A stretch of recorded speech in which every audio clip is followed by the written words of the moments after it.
বিভিন্ন প্রতিষ্ঠানে যে আগুন দেওয়া এবং লাশ ফেলা, তো তাদের আন্দোলনের মধ্যে যতগুলি লাশ পড়েছে সেগুলি যদি এখন কবর থেকে বের করে পোস্টমর্টম করা যায়, দেখা যাবে এখানে পুলিশ গুলি করে নাই, সেনাবাহিনী করে নাই, র্যাব গুলি করে নাই, বিজিবি গুলি করে নাই।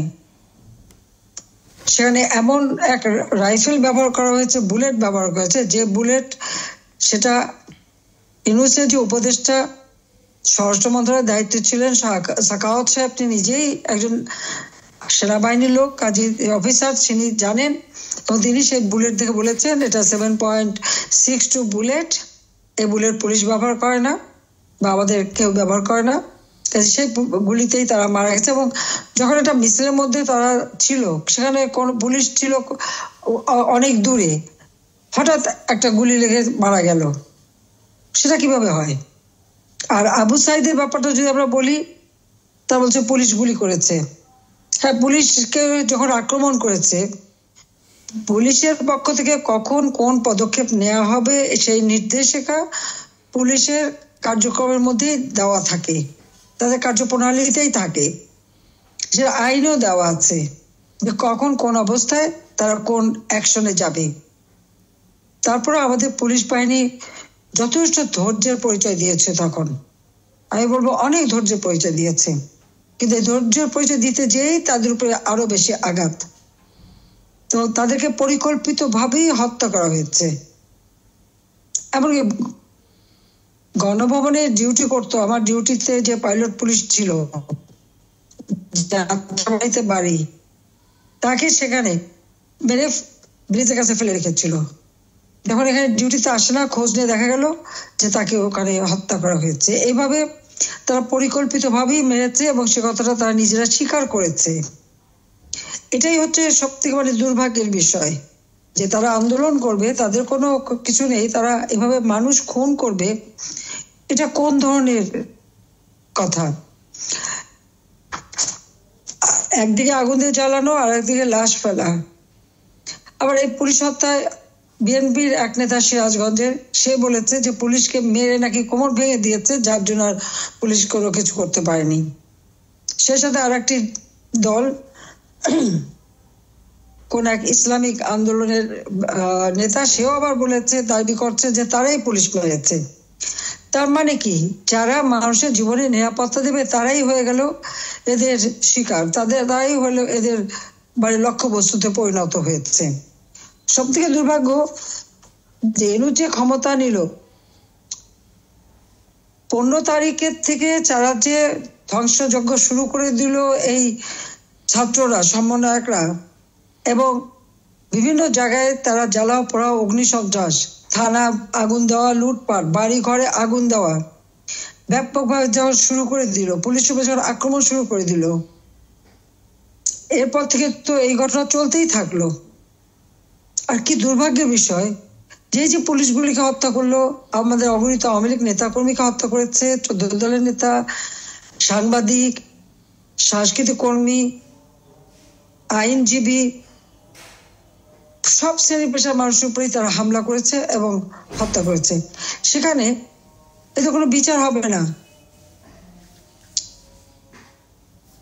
তাদেরকে হত্যা করেছে, তাদের পরিবার বিচার চাইতে পারবে না, এদের দায় মুক্তি দেওয়া হয়েছে। দায় মুক্তি কেন দেওয়া হলো? যদি কেউ অন্যায় করে তার তো বিচার হতে হবে, তদন্ত হতে হবে। যখন 6 জন মারা গেল, আমি তখন বিচার বিভাগীয় তদন্ত কমিটি করে দিলাম এবং সেই তদন্ত কমিটি কিন্তু কাজও শুরু করলো। কিন্তু ইউনূস ক্ষমতা আসার পরে সেটা তদন্ত কমিটির কাজ বন্ধ করে দিল। কিন্তু সে ক্ষমতায় এসে কি বললো, এই 8ই আগস্ট ইউনূস বক্তব্য দিয়েছে যে আমি কোট করছি, সে বলেছে আমি সকলকে শান্ত থাকতে বলেছি, ভায়োলেন্স আমাদের এনিমি, ছাত্রদের, রাজনীতিবিদদের সবাইকে শান্ত থাকতে বলেছি, আনকোট। তার মানে উনি সবাইকে শান্ত থাকতে বলেন, আর এদিকে তারা খুন খারাপি অব্যাহত রেখে যায়। 14 জুলাই থেকে 8ই আগস্ট পর্যন্ত হত্যাকাণ্ড ঘটেছে, সে একবার বলল যে এই হত্যাকাণ্ডের সঙ্গে যারা জড়িত তাদের বিচার হবে, সে কথা কিন্তু বলে নাই। উনি খুব ভালো মানুষ হিসেবে সকলকে বেশ সবক দিলেন, শান্ত থাকতে বলেছি।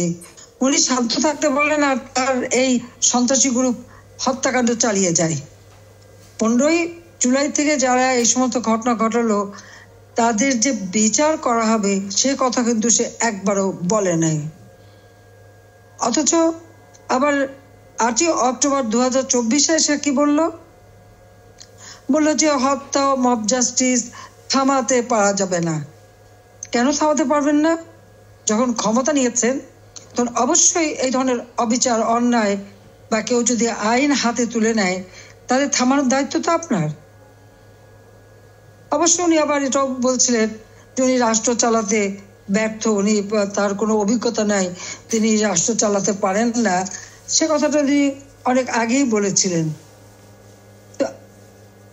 আমার কথা হচ্ছে যে যারা এক একটা কথা বলবে, নিজের ব্যর্থতা নিজেই স্বীকার করেছে যে তার দেশ চালাবার যোগ্যতা নাই, তাহলে সে ক্ষমতা আঁকড়ে ধরে রাখার জন্য মানুষ খুন করছে কেন? একটার পর একটা প্রতিষ্ঠান ধ্বংস করছে কেন? আগুন দিচ্ছে কেন? এই ছেলে মেয়েদের ব্যবহার করে তাদেরকে দিয়ে এই ধরনের অপরাধিক কাজ করাচ্ছে কিসের জন্য? আইন এদের হাতে তুলে নিতে চাচ্ছে কেন? এখানে চিফ জাস্টিসের বাড়ি, উচ্চ আদালত থেকে শুরু করে নির্বাচন কমিশন, মানবাধিকার কমিশন, পাবলিক সার্ভিস কমিশন, এমন কোনো জায়গা নেই এরা সেখানে এই সন্ত্রাসী কর্মকাণ্ড না ঘটেছে আর তাদেরকে পদত্যাগে বাধ্য করেছে।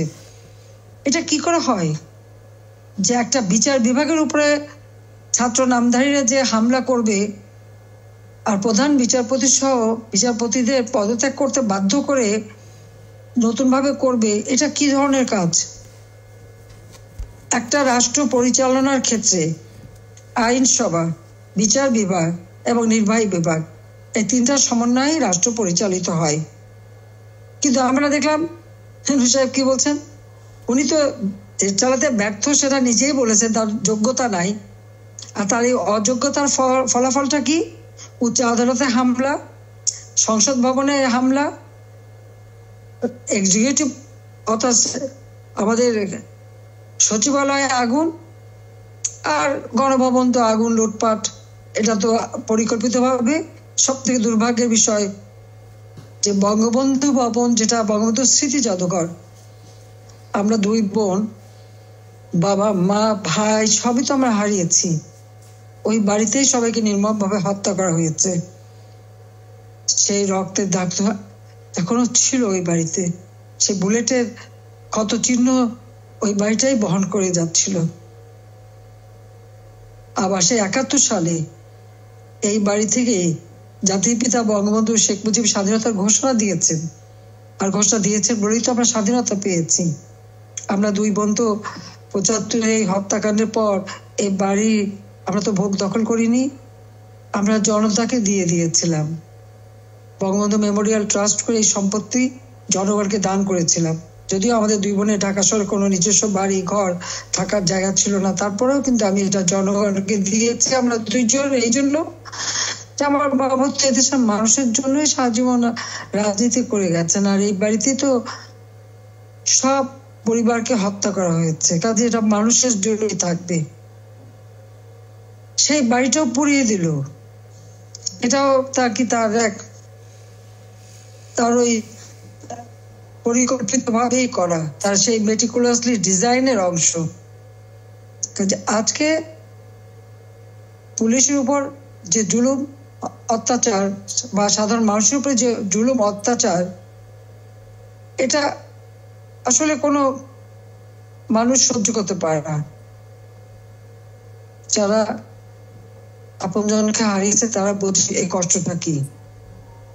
আজকে আমার প্রশ্ন, যিনি ক্ষমতা দখল করলেন তার কাছে, যে সেই 6 মাস পর্যন্ত ক্ষমতায়, অথচ এখনো মানুষের জীবনে নিরাপত্তা দিতে পারছেন না,